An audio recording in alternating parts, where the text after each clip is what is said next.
دوستو اگر ہماری ویڈیو اچھی لگے تو سبسکرائب ضرور. اعوذ باللہ من الشیطان الرجیم. بسم اللہ الرحمن الرحیم. الحمد للہ رب العالمین. الصلاۃ والسلام علی اشرف الانبیاء والمرسلین. السلام علیکم سامعین کرام. آج کی اس ویڈیو میں خصوصاً یہ بتایا جائے گا کہ خداوند تعالیٰ اور اس کے ملائکہ جو ہیں 5 قسم کے افراد پر درود بھیجتے ہیں. امام صادق سے مروی ہے کہ نبی کونین سے مجھ کو تک ہدایت پہنچی ہے کہ جو شخص مجھ پر صلوات پڑھے گا اللہ اور ملائکہ اس شخص پر درود بھیجیں گے. اب ہر شخص کی مرضی ہے خواہ کم صلوات پڑھے یا زیادہ.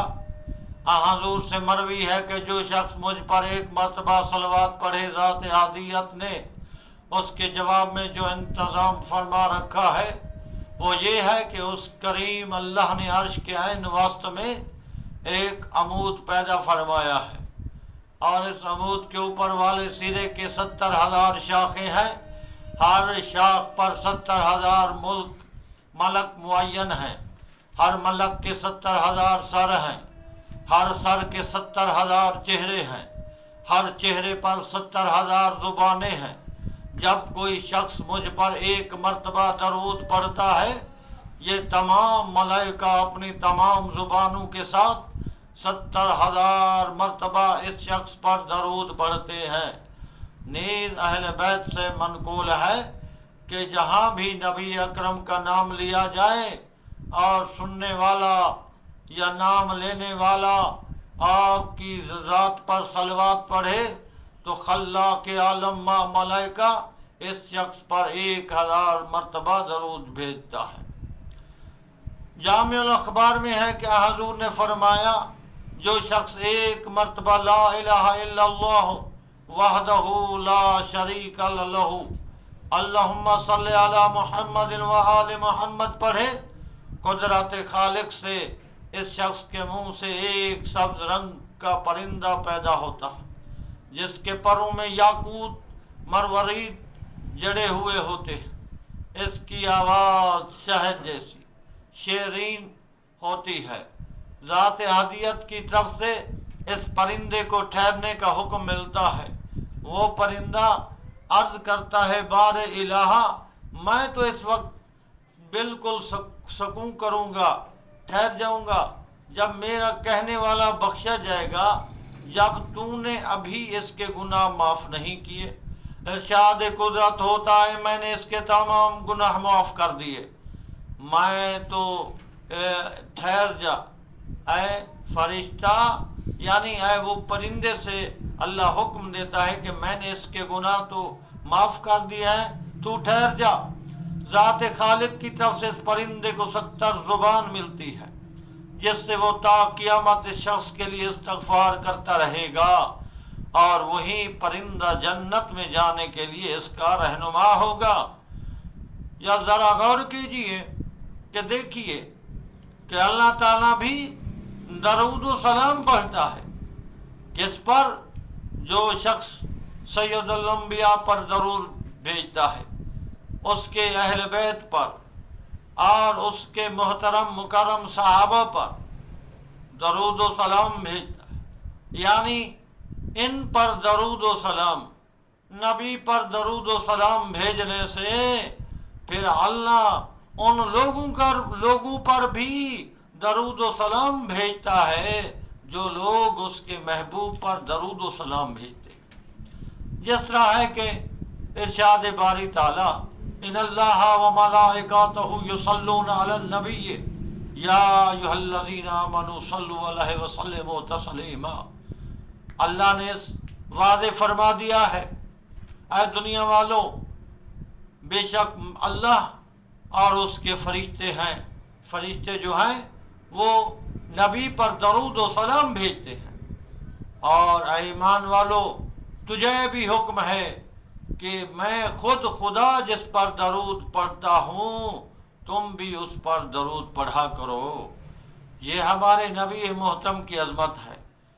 درود کا اتنا مقام ہے کہ جو نبی پر درود بھیجتا ہے، اس کی آل پر درود بھیجتا ہے، خدا اس پر درود بھیجتا ہے۔ نبی کونین سے مروی ہے کہ شب معراج میں نے ایک فرشتہ دیکھا جس کے کئی ہزار ہاتھ تھے، ہر ہاتھ میں کئی ہزار انگلیاں تھیں۔ میں نے دیکھا کہ وہ کوئی حساب کر رہا تھا۔ جبرائیل سے پوچھا یہ کس چیز کا حساب کر رہا ہے؟ تو جبرائیل نے بتایا کہ یہ فرشتہ بارش کے قطرات شمار کرتا ہے۔ میں اس فرشتہ کے قریب گیا اور پوچھا کیا تجھے معلوم ہے کہ ذات خدا نے آج تک بارش کے کتنے قطرات زمین پر نازل فرمائے ہیں؟ اس نے عرض کیا حضور یہ تو بہت معمولی سی بات ہے، میرے ذہن میں یہ ریکارڈ بھی موجود ہے کہ بارش کے کتنے قطرات کب اور کہاں گرے ہیں۔ آپ نے پوچھا کوئی ایسی چیز بھی ہے جس کا شمار تو نہیں کر سکتا؟ اس نے عرض کیا ہاں ایک ایسی چیز ہے جس کا شمار میرے پاس سے باہر ہے، وہ یہ ہے کہ جب چند مومن مل کر آپ کی ذات گرامی صفات پر درود بھیجیں تو مجھ سے ان کے ثواب کا شمار نہیں ہوتا۔ میں ذات ہدیت کی بارگاہ میں اپنے اس کا اقرار کرتا ہوں، میں یہ اعتراف کرتا ہوں کہ خالق میں یہ نہیں کر سکتا، تو ندائے قدرت آتی ہے جس طرح کہ اے میرے محبوب تیرے اوپر میری مخلوق بھی درود بھیجتی ہے اور میں بھی درود بھیجتا ہوں۔ منو نے کہا اسی طرح نوٹ کر لے کہ ان کے ثواب حساب میں خود کروں گا۔ 5 قسم کے افراد ہیں جن پر اللہ، ملائکہ، ریگ صحرا، زراعت اور تمام جاندار صلوات پڑھتے ہیں۔ نمبر 1 وہ افراد جو سحری کے وقت استغفار کرتے ہیں، ان پر تمام کائنات صلوات بھیجتی ہے۔ حضرت علی کے متعلق منقول ہے کہ آپ کے پاس ایک شخص نے آ کے عرض کیا آقا میری قوم کی پوری ہلاکت کے کنارے پر پہنچ چکی ہے، میری قوم ہلاکت کے کنارے پر پہنچ چکی ہے، یعنی اتنے گناہگار ہے، اتنا گناہ کرتی ہے، کوئی ایسا مال بتائیے جو میں اپنی قوم کو بتاؤں اور وہ بچ جائے۔ آپ نے فرمایا استغفار کرو، اللہ سے معافی طلب کرو، استغفر اللہ ربی واتوب الیہ، یعنی اللہ سے معافی طلب کرو، زیادہ سے زیادہ استغفار کرو، یقیناً اللہ مہربان ہے، آپ کی قوم ہلاکت سے بچ جائے گی۔ نمبر 2 پھر دوسرا شخص آیا، اس نے عرض کیا مولا میں بہت غریب اور نادار ہوں، کوئی عمل بتائیے۔ آپ نے فرمایا استغفار کیا کر، یعنی پہلا شخص آیا، اس نے کہا میری قوم ہلاک ہونے والی ہے، کوئی عمل بتاؤ۔ آپ نے فرمایا استغفار کرو۔ پھر دوسرا شخص آتا ہے، وہ کہتا ہے میں غریب ہوں، نادار ہوں، مفلس ہوں، مجھے کوئی ایسا عمل بتاؤ جناب میں اپنا اتنا دولت مند ہو جاؤں کہ آسانی سے زندگی گزاروں۔ تو آپ نے فرمایا استغفار کر لیا کرو۔ اب تیسرا شخص آیا، اس نے عرض کیا سرکار میری اولاد نرینہ نہیں ہے، دعا فرمائیے اللہ بچہ دے۔ آپ نے فرمایا استغفار کر لیا کرو۔ اب چوتھا شخص آتا ہے، اس نے عرض کیا عرصہ سے مریض ہوں، شفا یاب نہیں ہو رہا۔ آپ نے فرمایا استغفار کرو۔ اب دیکھیں 4 آدمی آتے ہیں، 4 آدمی، اور پھر وہ بھی 4 مختلف سوال کرتے ہیں، جواب ایک ہے۔ اب مقام استغفار دیکھنا ہے۔ پہلا شخص آتا ہے، وہ قوم کے بارے میں کہتا ہے کہ اب ہلاک ہو جائے گی قوم، مجھے کوئی ایسا عمل بتاؤ۔ تو آپ نے اسے بھی استغفار کا کہا کہ اللہ سے معافی طلب کرو۔